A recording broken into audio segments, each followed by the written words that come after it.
A racist tweet? Misinformation? Having an opinion?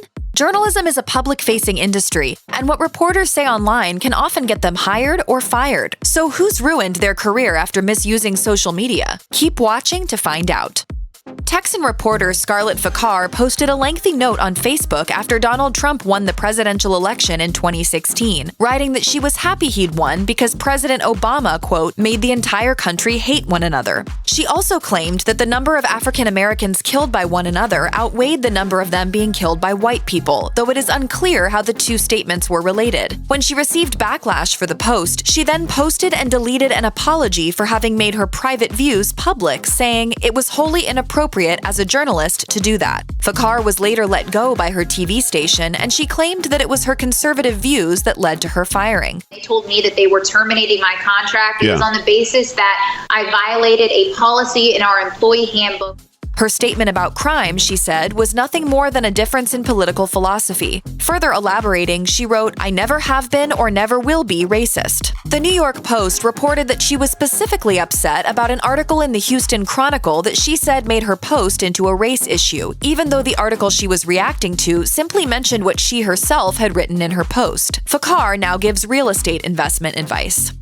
When he ran into Twitter trouble, Reuters social media editor Matthew Keyes was already in hot water. He was embroiled in a legal situation, having been indicted on charges that he had passed along important passwords for his former employer to hackers from Anonymous. Keyes also had a publicly difficult relationship with social media, having told Adweek that he was planning on taking a break from Twitter. However, he was again a regular user when he turned his Twitter account into a fire hose of incorrect information in the aftermath of the Boston Marathon bombing. The Atlantic reported that Keyes was fired by Reuters due to his online conduct. He told Politico that he felt Reuters was just using his Boston bombing tweets as an excuse, saying, "To Reuters' credit, they did not mention the indictment during the phone call. Now, one has to wonder if the two are connected. I assume they were looking for an out." He was ultimately convicted in the hacking case and sentenced to 2 years in prison. In 2021, the Justice Department sentenced him to 6 more months in jail for a similar crime.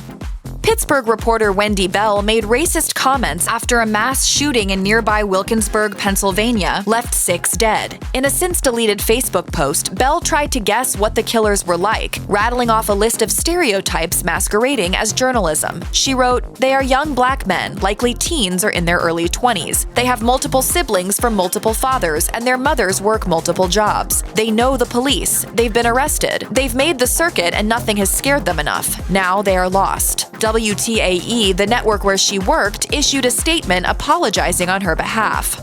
Wendy has since apologized for what she wrote and acknowledged it was insensitive. Wendy is sorry for the words she chose, and so are we.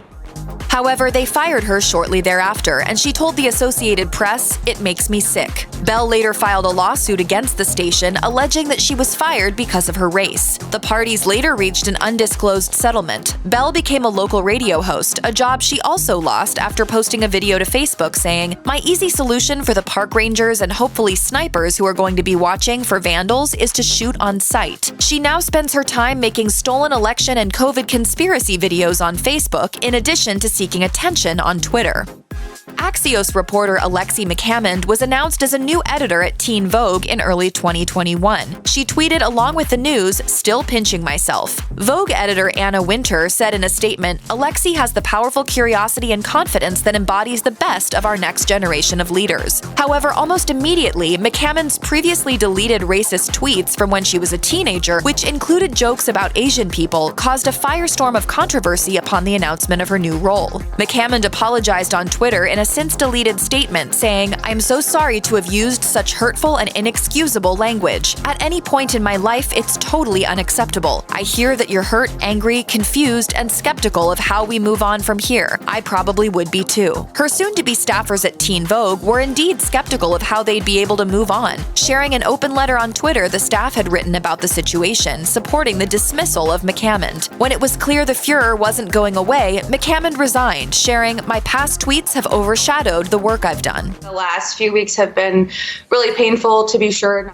According to Deadline, McCammond then returned to her job as a politics reporter for Axios.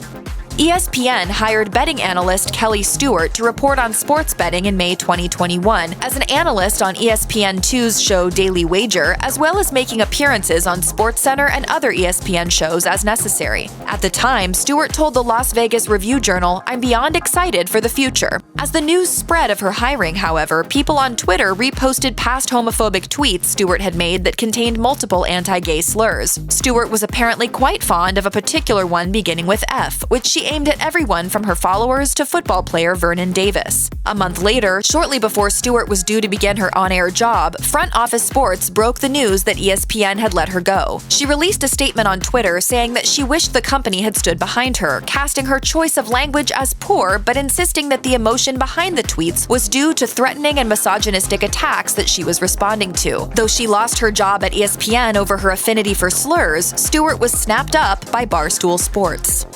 In February 2018, the New York Times announced the hiring of Quinn Norton, writing, "We're delighted to announce that Quinn Norton has joined the New York Times editorial board as our lead opinion writer on the power, culture, and consequences of technology." Mere hours later, Norton faced those very consequences, as her provocative tweets were uncovered by users on Twitter, and she was fired from her just-announced new position. Slate reported on some of the tweets that people were upset about, including one where she admitted, "I have been friends with various neo-Nazis in my time, yes." She also used an anti-gay slur as well as the N-word, which she defended by writing, "When I speak to communities, I use their language to do it." Wired noted a past Medium post where Norton indicated that she believes talking with racists is an important part of changing minds. And in an essay for The Atlantic after her firing, she described the vilified version of herself as a doppelganger, not her actual self.